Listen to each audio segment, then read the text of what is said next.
ꯑꯩꯒꯤ ꯆꯤꯡꯍꯤ ꯃꯅꯝ ꯅꯪꯅ ꯑꯩꯒꯤ ꯆꯤꯡꯍꯤ ꯃꯅꯝ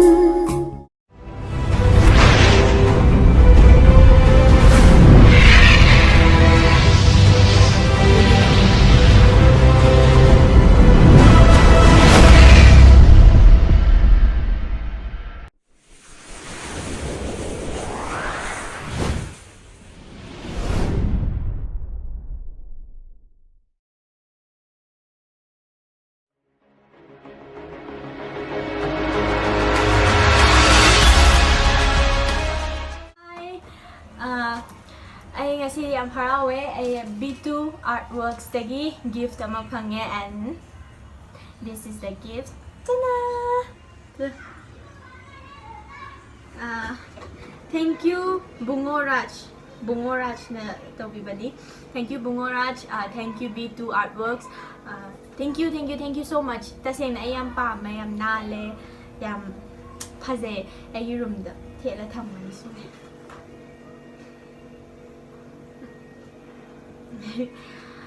B2 Artworks ka ay sama ka face-to-face interview tawbagi khudong jaba phangdragasu B2 Artworks na through Instagram question tara muthabire ado I'm really excited to answer everything aduna mayam question mayam pakhum bb jingaida aina ai sama self introduction bige and I ming Sonia yumna na Sanjet Sabam Leifam Nalam Fels Nagatal Baba ming Mangozaw Mama ming Sangita and I have 2 elder brother Lady Nini Malay family member Koy Puna Tarok and I have Zilzik BA 6th semester St. Joseph College ta maram sina Bangalore da laibagi maram oiduna interview se fazana koy yumda laaga face to face tawbido phangjada ba hanba acting gi line asida khongdarakpagi warol ama ani dang thambiyo ai ahama film ase class 1 dagi haurakpani ai film se jaboi guma sabagi adugi line dagi haurakpana mi na khade director producer kharana aibu masak khangbi badagi film gi line sida changakibane kawai class 1 dagi ahama film lare ijam jamna aduga I second film se kitang role kitang chokhalapasina Mayran B class 6 kara kanda aduga lead role oina lawpa heroine oina lawpasina class 9 lawpa matang sida Urainung haiba film se aigi khwade aigi ahamba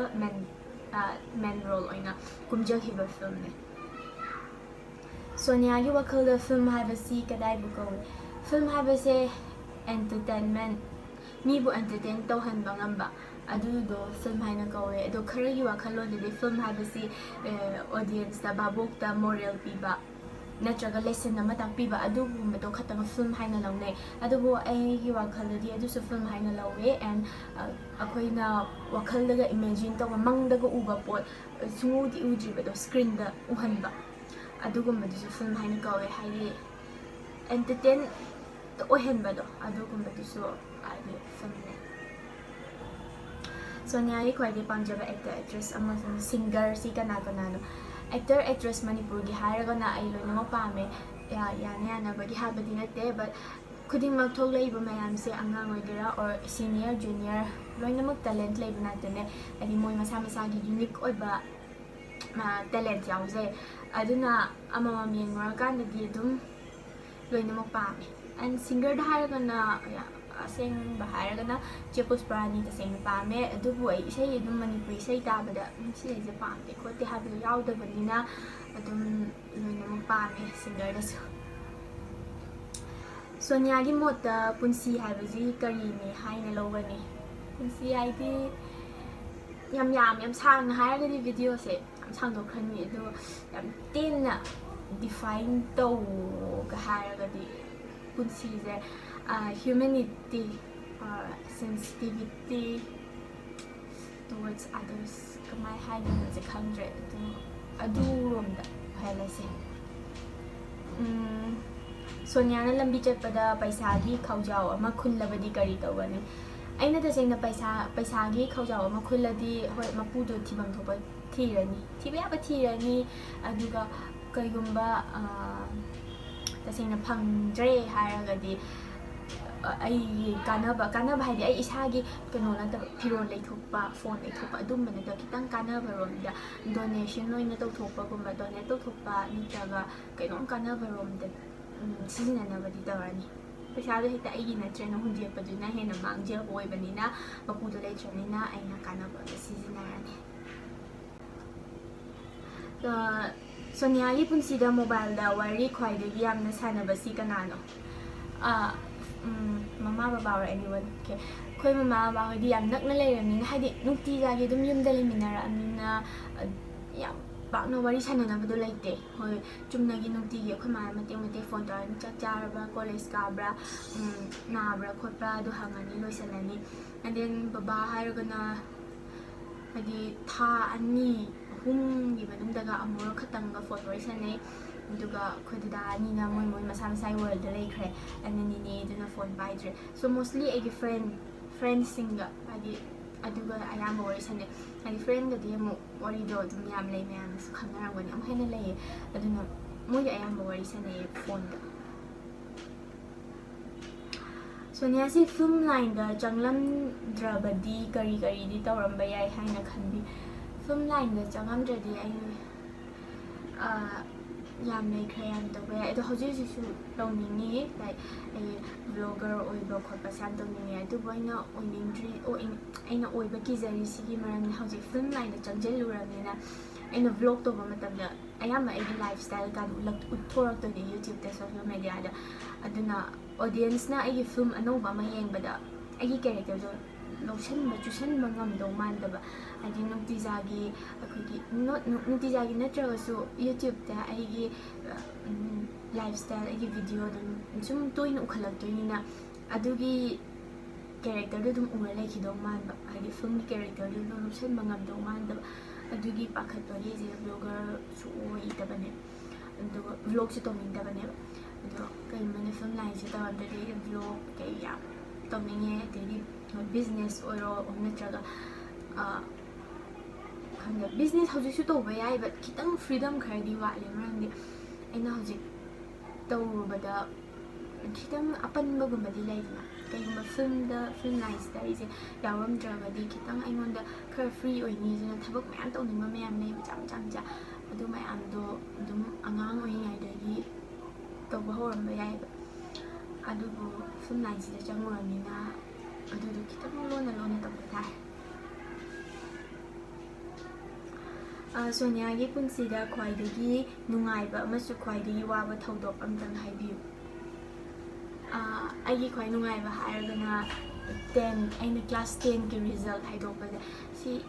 तसेंगना अइना ख्वाइदगी नुंगाइबा ओइखि अइजे अदु नमितो film shooting चलुबने हलागा gate खुई gate से सो Hong हेक तौबा अखोइगी दुकान रोमदगी खोइदा चिले दुगा मान हाइरे दो marks card उले दुगा कनो मार्क्स कार्ड तो उले दुगा मार्क तो दुम तेनदि खितंग फजन होटनागी अदुना याम थिना नुंगाइखि दुगा वाबा हारगना हजिपुदि खर फै दो हॉस्टल दे लेरिङाइदा हॉस्टल युम थोलामदाइ जाम हरावरनि दुगा चंगमदाइ युमदगी हॉस्टल चंगमदाइ दो अदु वाइ सोनियाना तुंगदा हौरक्लिबा यूथ सिंग अमसुंग अहल लमनदा वाफम अमा अनिदंग थंबियु अहल लमनददी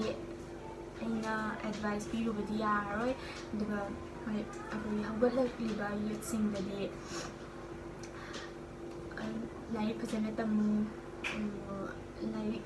फजन तमो अदुगा लाइसुजु खंबियो हाइदि खितंग कइनो सोसाइटी दे थोइबसे कइनो खोपनो हाबगी नॉलेज तो लइबियो हाइदि हेक्ता नोआंदे नुमिता मोबाइल फोन अदुम सिजनारगा लइबगी महुत्ता फोन दो कानबरोंदे सिजनाबा अदुगा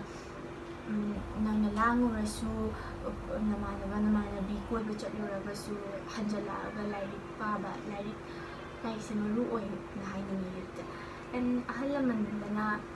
केम हाइनिया लेते अहल लमनदि तोंगानबा खोइगी जेनेरेशन अतोपदा पोखिबनिना मोगी वखल अखोइ वखलगदि खेतनारनी दुना खेतनाबदो अदुम खांग हादि मोइन हाइरपदुसु अचुम्बा यावे ꯑꯗꯨꯒ ꯍꯦꯛꯇ ꯑꯍꯜ ꯑꯣꯏꯔꯦꯅ ꯂꯣꯏꯅꯃꯛ ꯍꯥꯏꯔꯛꯄꯒꯗꯣ ꯑꯆꯨꯝꯕ ꯌꯥꯎꯕꯁꯨ ꯅꯠꯇꯦ ꯑꯗꯨꯅ ꯑꯗꯨꯝ ꯑꯉꯥꯡ ꯑꯩꯈꯣꯏꯒ ꯑꯍꯟꯒ ꯈꯤꯇꯪ ꯏꯟꯇꯔꯦꯛꯁꯟ ꯂꯩꯅꯁꯦ ꯑꯗꯨꯒ ꯑꯩꯈꯣꯏꯅ ꯄꯥꯝꯃꯤꯗꯨꯁꯨ ꯈꯪꯕꯤꯌꯨ ꯑꯗꯨꯒ ꯁꯣꯝꯅ ꯑꯍꯟꯈꯩꯅ ꯄꯥꯝꯃꯤꯗꯨꯁꯨ ꯑꯩꯈꯣꯏꯅ ꯑꯗꯨꯝ ꯈꯪꯖꯒꯦ ꯑꯗꯨꯝ ꯍꯥꯏꯗꯤ ꯏꯟꯇꯔꯦꯛ ꯇꯧꯅꯁꯦ B2 Artworksꯅ ꯊꯥꯕꯤꯔꯛꯄ ꯀꯣꯏꯁꯟ ꯄꯨꯝꯅꯃꯛ ꯑꯩ ꯄꯥꯎꯈꯨꯝ ꯄꯤꯕ ꯂꯣꯏꯖꯈ꯭ꯔꯦ ꯑꯩ ꯑꯃꯨꯛ ꯍꯟꯅ ꯊꯥꯒꯠꯆꯔꯤ B2 Artworksꯄꯨ ꯁꯤꯒꯨꯝꯕ ꯈꯨꯗꯣꯡꯆꯥꯕ ꯄꯤꯕꯤꯕꯒꯤꯗꯃꯛ ꯑꯃꯁꯨꯡ ꯑꯩꯒꯤ ꯒꯤꯐ ꯑꯃꯁꯨ ꯐꯪꯕꯒꯤꯗꯃꯛꯇ ꯇꯁꯦꯡꯅ ꯊꯥꯒꯠꯆꯔꯤ ꯃꯊꯪꯗꯁꯨ ꯃꯥꯏ ꯄꯥꯛꯄ ꯁꯤꯗꯒꯤ ꯍꯦꯟꯕ ꯃꯌꯥꯝ ꯇꯧꯕꯤꯔꯛꯑꯣ ꯁꯣꯝꯒꯤ ꯊꯕꯛ